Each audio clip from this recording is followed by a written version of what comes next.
យើងអត់បន្ទោសគេបានទេពីព្រោះ creative idea វាមិនមែនជារបស់ដែលរៀនពីគ្នាបានមិនមែនជារឿងដែលច្រឡងគ្នាកើត idea ទាំងអស់ run transform ទាំងអស់គឺមកពី founder ទាំងអស់ពីព្រោះអតិពលនៃ creativity វាធ្វើឲ្យ branding នេះវាកាន់តែ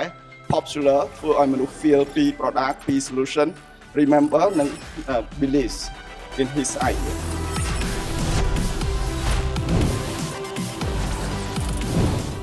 ហេតុអីបាន innovative company ពិបាកកើតពីព្រោះតែខ្វះ creativity តែខ្វះ creative idea ចូលទៅហើយបើទោះបីយើងមានធនធានមានទីផ្សារមានអ្នកចូលរួមមានវិស្វករបកកែប៉ុណ្ណាក៏ដោយក៏យើងពិបាកនឹង access ចូលទៅ market បានដូច្នេះហើយតម្លៃរបស់វិស្វករគឺនៅកន្លែងហ្នឹងហើយសួរថាហេតុអីបានយើងចូលចិត្តប្រើពាក្យថា transform ងាយស្ដាប់ប៉ុន្តែយើងដែរឃើញមានក្រុមហ៊ុនណាអាច transform បានទេមានតែ maintain business ទូទៅទេ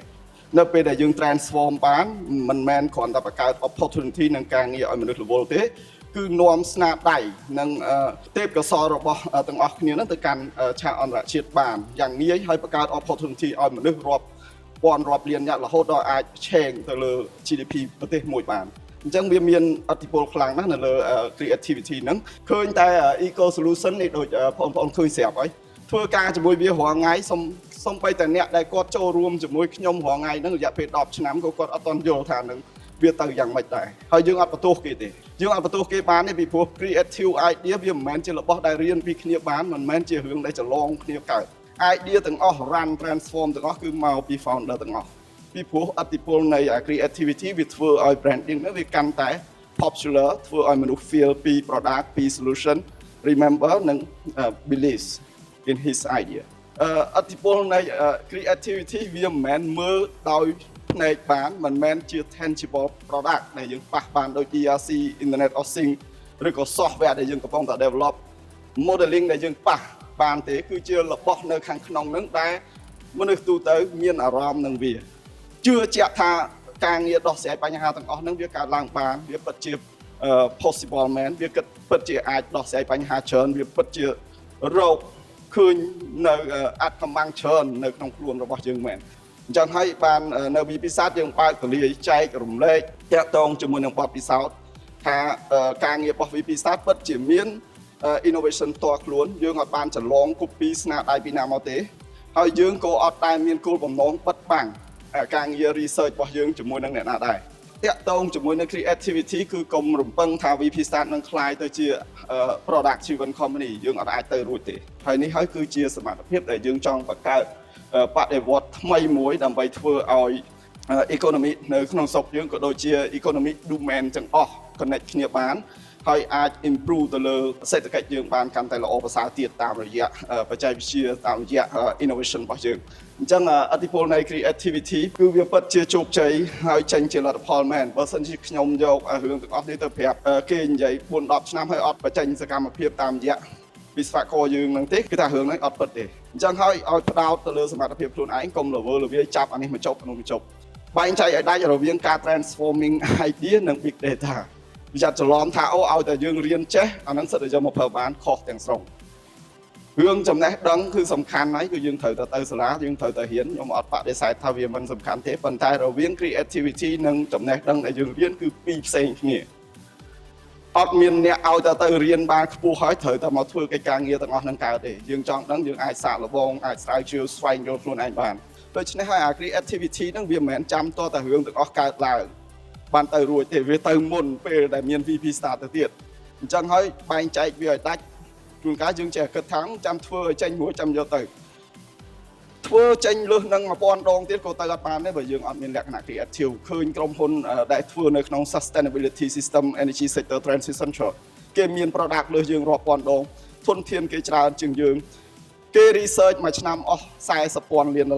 គាត់តែ sustainability system នៅធ្វើ software ទូចមួយយកទៅលក់ឲ្យ utility អត់បានជោគជ័យផងចូលទៅ research ខ្លួនឯងពីព្រោះអ្វីដែលយើងកំពុងតែធ្វើហ្នឹងវា impact ជាមួយនឹង global market ខ្លាំងវាអាស្រ័យលើ idea យើងដែរឃើញទេយើងធនធានយើងមានតែប្រមាណអ្នកមិនដល់100អ្នកផងអ្នក research យើងតែប្រមាណអ្នកសោះប៉ុន្តែ idea របស់បងប្អូនអាចយកទៅប្រើបានទាំងអស់អញ្ចឹងហើយអាហ្នឹងជាតម្លៃនៃ creativity បើអត់មានអាហ្នឹងទេគ្មានពីណាគេទិញទេ គេទៅប្រើ solution របស់អន្តរជាតិហើយនៅប្រទេសចិនខ្វះហើយស្អីក៏មានដែរហេតុអី